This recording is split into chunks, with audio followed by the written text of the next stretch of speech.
السلام علیکم ویورز، آپ دیکھ رہے ہیں ان سرچ آف وزڈم اور ہسٹری آف اسلام کی یہ ہے سیکنڈ ایپیسوڈ، جس میں ہم ڈسکس کر رہے ہیں پری اسلامک عربیہ۔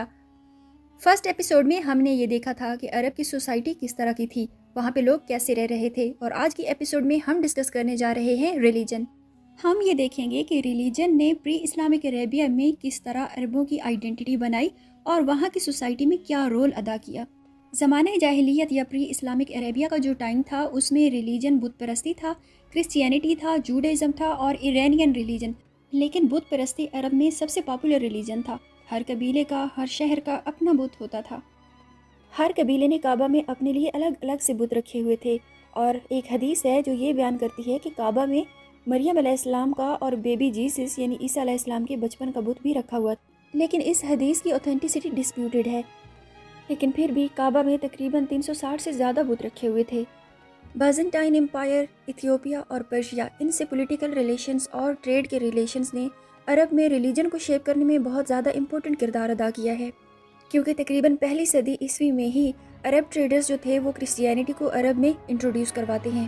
مثال کے طور پر غسانی قبیلہ جو تھا اس نے کرسچینٹی قبول کر لی تھی، کیونکہ وہ رومن امپائر یعنی بازنٹین امپائر کی سرحدوں پر آباد تھا، اور عرب کے جنوبی حصے میں یعنی نجران کے حصے میں بھی بہت ہی اسٹرانگ کمیونٹی تھی کرسچینز کی، اور یہ لوگ ایتھیوپیا کی نیسٹورین کرسچینٹی سے بہت زیادہ متاثر تھے۔ نیسٹورین کرسچینٹی کے علاوہ ایک دوسرا فرقہ بھی تھا، مونوفیسائٹس۔ مونوفیسائٹس کرسچینٹی زیادہ ڈومینیٹ تھی اس پورے خطے میں۔ اس کے علاوہ جیوڈائزم یعنی یہودیت بھی بہت ہی امپورٹنٹ پارٹ تھی اس خطے کا۔ یہودی لوگ بھی تقریباً پہلی صدی عیسوی میں ہی عرب میں آ کر آباد ہونا شروع ہو گئے تھے۔ یہ لوگ رومیوں کے ظلم و ستم سے تنگ آ کر یہاں پر آ کر آباد ہوئے تھے۔ ان یہودیوں کی آبادیاں یثرب یعنی مدینہ میں، خیبر میں، فدق میں اور ام القریٰ میں تھیں۔ یہودیوں کی دیکھا دیکھی بھی بہت سارے عرب کنورٹ ہو کر جیوڈائزم میں آ گئے تھے، لیکن وہاں پر جیوڈائزم میں کنورٹ ہونے کے لیے ایک شرط تھی کہ جہاں جہاں پر جیوز سیٹل ہیں حجاز میں، یعنی مدینہ میں ہیں، اگر فدق میں ہیں یا ام القریٰ میں ہیں، جو بھی کنورٹ ہوگا تو وہ انہی کی آبادیوں میں آ کر رہے گا۔ یمن کے عرب قبائل جیوڈائزم میں کنورٹ ہو گئے تھے چوتھی صدی میں۔ کندا کا قبیلہ بھی جو کہ سینٹرل عربیہ میں رہتا تھا وہ بھی جیوڈائزم میں کنورٹ ہو گیا۔ ان سب ریلیجنز کے علاوہ وہاں پر ابراہیم علیہ السلام کے اصل دین کی پیروی کرنے والے بھی بہت سے لوگ تھے، جو کہ کسی بت کی پوجا نہیں کرتے تھے۔ یہ لوگ صرف ابراہیم کے خدا یعنی ایک خدا کی عبادت کیا کرتے تھے، اور ان لوگوں کو حنفی لوگ کہا جاتا تھا۔ ان لوگوں نے بت پرستی کو ریجیکٹ کر دیا تھا۔ اس کے علاوہ یہ لوگ سور کا گوشت نہیں کھاتے تھے، شراب نہیں پیتے تھے۔ یہ تو نہیں پتا کہ یہ لوگ کتنے تھے اور کہاں کہاں پر آباد تھے، لیکن سورسز یہ بتاتے ہیں کہ نبی کریم صلی اللہ علیہ وآلہ وسلم کے ارلی کمپینینز جو سٹارٹ والے لوگ تھے اسلام قبول کرنے والے، وہ زیادہ تر حنفی لوگ تھے۔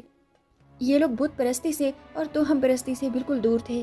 اس کے علاوہ عربوں میں ایک چھوٹی سی کمیونٹی وہ بھی تھی جو ایرانی مذاہب کی پیروکار تھی، جو کہ زوراسٹرینزم کی پیروکار تھی۔ یہ لوگ مجوسی بھی تھے، سابی بھی تھے، اور جس طرح عرب کے عیسائی قبیلے رومن امپائر کی سرحدوں پر آباد تھے، ایرانی مذاہب کو فالو کرنے والے عرب بھی تقریباً ایران کی سرحدوں پر ہی آباد تھے۔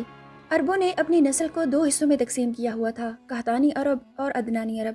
قحطانی عرب یمن سے تعلق رکھتے تھے، جبکہ عدنانی عرب تقریباً حجاز میں آباد تھے، اور عربوں کی ان دونوں قسموں میں بہت زیادہ فرق تھا۔ ساؤتھ والے جو تھے یعنی یمنی یا قحطانی عرب، وہ بہت زیادہ اسٹیبلشڈ اسٹیٹس میں رہا کرتے تھے، ان کے پاس پولیٹیکل سسٹم بھی تھا، جبکہ نارتھ میں رہنے والے یعنی عدنانی قبائل، ان کے پاس کوئی اتنا زیادہ پولیٹیکل سسٹم اسٹیبلش نہیں تھا سوائے مکہ اور مدینہ کے۔ لیکن چوتھی صدی عیسوی میں ہوا کچھ یوں کہ صدرن ٹرائبز یعنی قحطانی عرب جو تھے انہوں نے موو کرنا شروع کر دیا نارتھ کی طرف، اور انفلوئنس بھی زیادہ ہو گیا ناردرن ٹرائبز کا یعنی عدنانی عرب قبائل کا، اور عدنانی عرب قبائل جو تھے وہ ٹریڈرز بن گئے۔ مکہ اور مدینہ جیسا کہ ہم پہلے بھی بیان کر چکے ہیں کہ ٹریڈ روٹس پر آتے تھے، اور یہ لوگ شام کی طرف، ایتھیوپیا کی طرف ٹریڈ بھی کیا کرتے تھے۔ عربوں کی ہسٹری میں جو پہلی ریکارڈڈ سٹیٹ تھی وہ سمود کی تھی، یعنی آل سمود سب سے پہلی سٹیٹ تھے عرب میں۔